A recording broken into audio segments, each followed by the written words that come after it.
তোমার কোনো পাপটাপ হবে না, তাই তো? কিন্তু ভালো কর্মটাই কৃষ্ণকে অর্পণ করলেন, খারাপটাও অর্পণ করবেন। কেন করবেন না? আপনি একজন মৎস্যজীবী, আমি একজন কসাইদার, সবসময় পশু পাখিকে বলি দিচ্ছি আর বলছি কৃষ্ণ তুমি যা করাও আমি তাই করছি। এটা কৃষ্ণ ভালোবাসা হলো? কৃষ্ণ ভক্তি হলো? জয় রাধে। কৃষ্ণ পরমাত্মা নিহ বাহ্য, মহাপ্রভু বললেন। রায় কহে সধর্ম ত্যাগ সত্য সাধ, ত্যাগ সাধ্য প্রভু কহে এহ বাহ্য আগে কহো আর। প্রভু কহে হো বাহ্য আগে কহো আর। বলতে গেলি এটা গীতার শেষ কথা। সর্বধর্মান পরিত্যাজ্যম মামেকং শরণং ব্রজ অহং ত্বাং সর্ব পাপেভ্যো মোক্ষয়িষ্যামি মা শুচ। হে অর্জুন, তুমি সকল ধর্ম পরিত্যাগ করে আমার শরণ নাও, আমি তোমাকে সকল পাপ হইতে রক্ষা করিব। তুমি যখন বলছি যুদ্ধ করতে পারবে না, করতে পারবে না, পাপ হবেই হবে, সব ধর্ম ত্যাগ করে আমার শরণ নাও। সব ধর্ম ত্যাগ করার জন্য তোমার যে পাপ হবে, সেই পাপের বোঝা আমি নেব। জয় রাধে। এই ভরসা পেয়ে আমি কৃষ্ণের শরণ নিলাম। আমার যে সব ধর্ম ত্যাগ করার জন্য পাপ হবে, সেই পাপের বোঝা কৃষ্ণ বহন করবেন। বলুন, এটা কি ভালোবাসা হলো? কৃষ্ণ প্রেম হলো? না না, আত্মরক্ষার জন্য গোবিন্দের চরণে শরণ। জয় রাধে। সাধু সাধা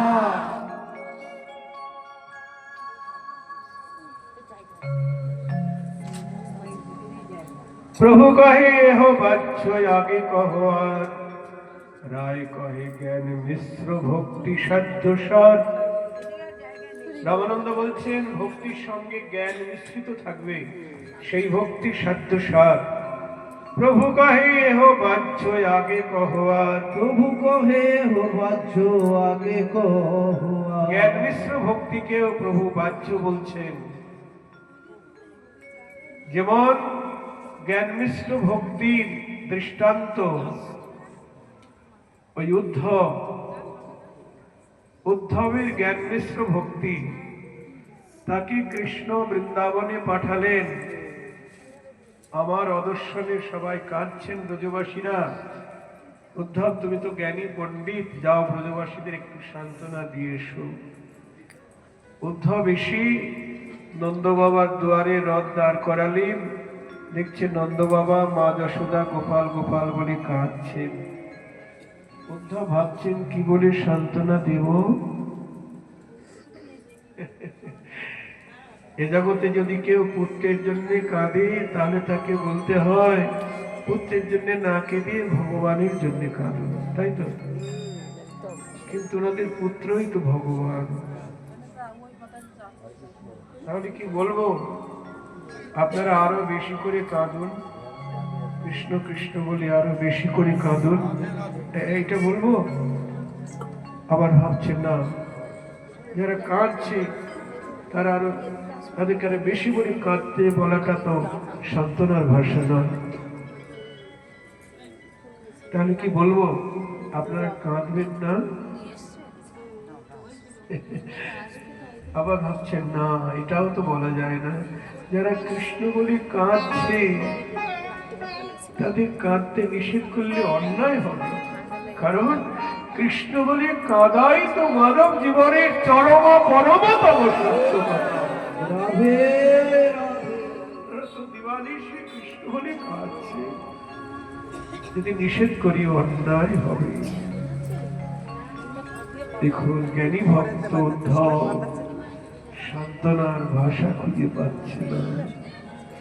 শেষে ভাবলেন, যদি নন্দ যশোদাকে বুঝাতে পারি আপনাদের ছেলে ভগবান নারায়ণ, তাহলে হয়তো ব্যথাটা দূর হবে। এটা বলি।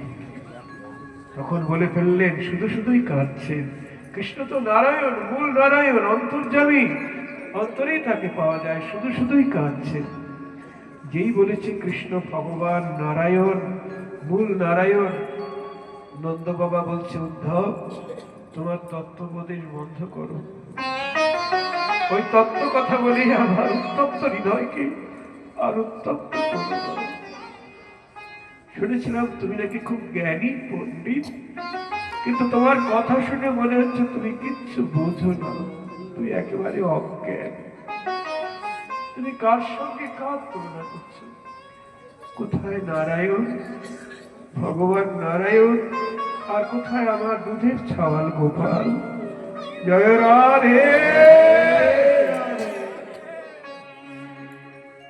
নারায়ণ ক্ষুধা তৃষ্ণার অতীত, আর আমার গোপাল দণ্ডে 10 বার খায়, তবু ক্ষুধার নিবৃত্তি হয় না। মায়ের আঁচল ধরে কাঁদি, আমায় খেতে দাও।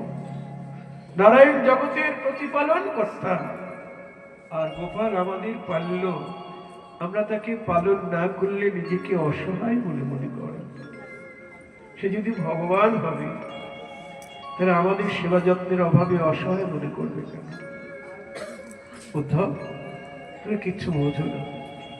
আচ্ছা তোমার কথাই যদি সত্য হয় কৃষ্ণ ভগবান নারায়ণ, তা তুমি তো আরো আমার ব্যথা বাড়িয়ে দিলে।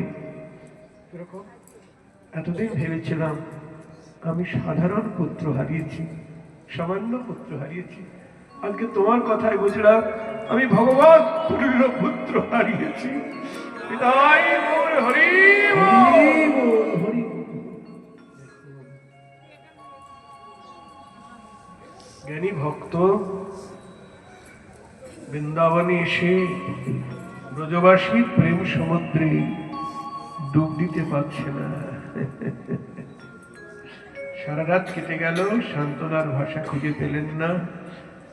সকালবেলা গিয়ে গঙ্গা তীরে, যমুনার তীরে বসে স্নান করে পূজার্নি করছেন, আন্নিকে মন্ত্র উচ্চারণ করছেন।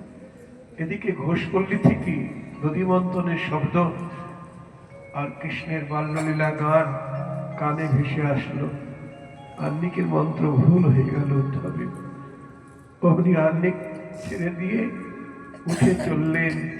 কিছু দূর যেতেই দেখে কিছু গোপী একত্রিত হয়ে কি যেন বলা বলি করছে। তাদের কাছে যেতেই এক গোপী বলছেন, কি রে, ইনি কে? দেখে তো আমাদের প্রাণবল্লভের মতোই মনে হচ্ছে। আর একজন বলছে, না না, প্রাণবল্লভ নয়। উদ্ধবকে দেখতে ঠিক কৃষ্ণের মতোই। আরেকজন বলছিল অঙ্গ থেকে কৃষ্ণ অঙ্গবন্ধ ভেসে আসছে। আরেকজন বলছে তাই বলে প্রাণবল্লভ হবে কেন?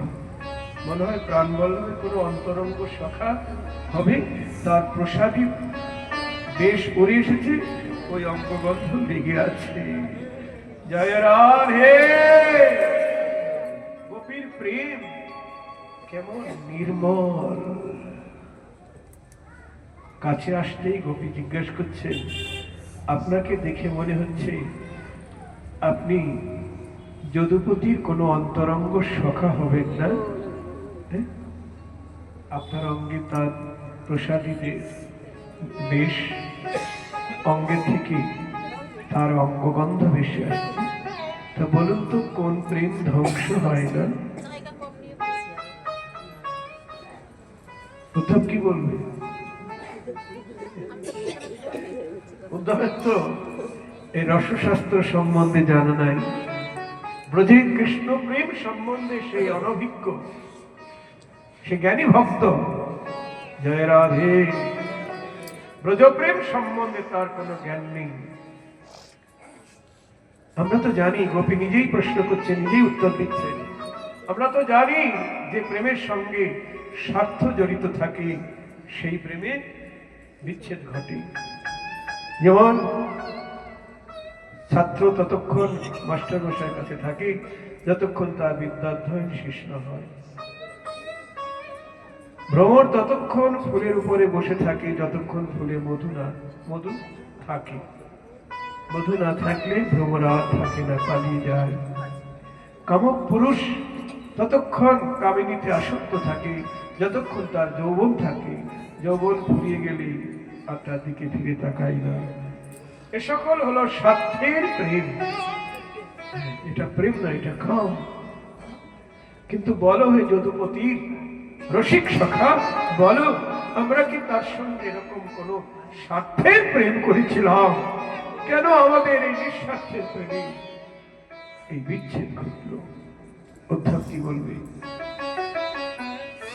গোপী বলছেন, বুঝেছি, আপনি অন্য শাস্ত্রে সুপণ্ডিত হলেও রসশাস্ত্রে একেবারে অনভিজ্ঞ। জয় রাধে।